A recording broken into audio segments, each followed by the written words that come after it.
Tematik Bahasa Indonesia, tema 2, subtema 2.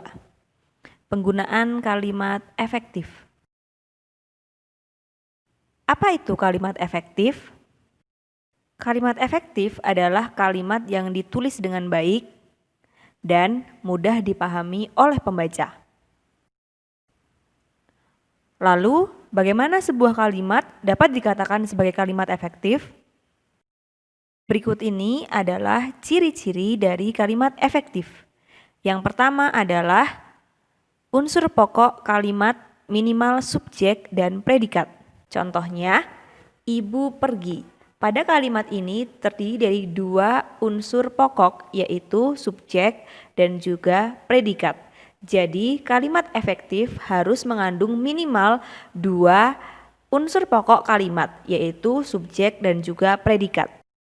Yang kedua adalah sesuai ejaan yang berlaku atau menggunakan kata baku. Berikut ini adalah contoh-contoh kata yang baku dan kata yang tidak baku. Ada akta, itu adalah kata baku, dan kata tidak bakunya adalah akte. Aktivitas, dan seterusnya. Kalian bisa pahami sendiri. Yang ketiga, hemat menggunakan kata. Contoh dari hemat menggunakan kata adalah sebagai berikut. Perhatikan kalimat berikut ini. Para tamu-tamu mulai berdatangan. Nah, kalimat ini merupakan kalimat yang tidak hemat. Kenapa? Karena para itu sudah menunjukkan banyak dan tamu-tamu juga sudah menunjukkan banyak. Sehingga seharusnya kalimat tersebut menjadi tamu-tamu mulai berdatangan atau para tamu mulai berdatangan. Nah, inilah yang disebut dengan kalimat yang hemat.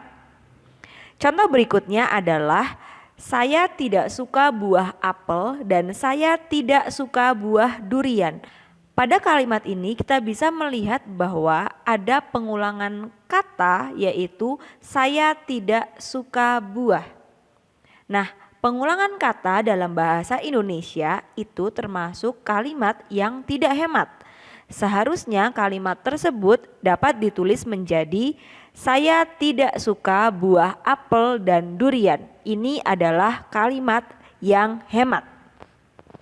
Contoh berikutnya atau contoh ketiga adalah saya hanya memiliki 3 buah buku saja.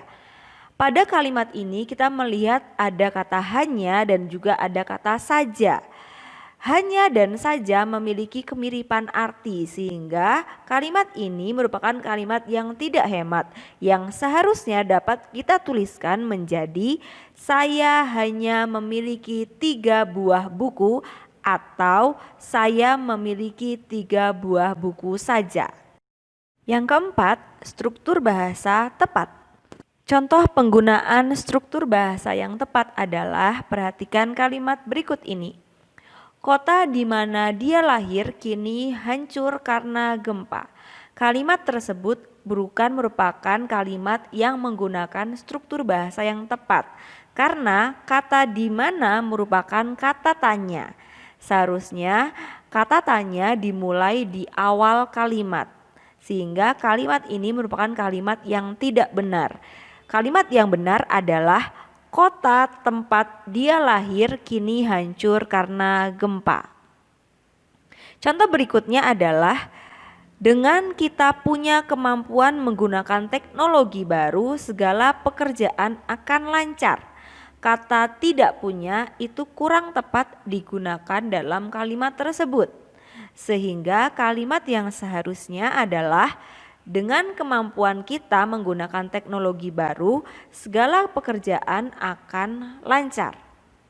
Dan yang kelima, pilihan kata atau diksi tepat.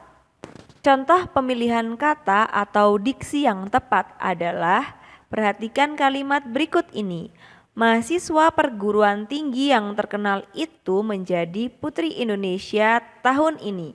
Kalimat ini merupakan kalimat yang menggunakan pemilihan kata yang kurang tepat atau diksi yang kurang tepat. Kalimat yang seharusnya adalah mahasiswa yang berasal dari perguruan tinggi terkenal itu menjadi Putri Indonesia tahun ini.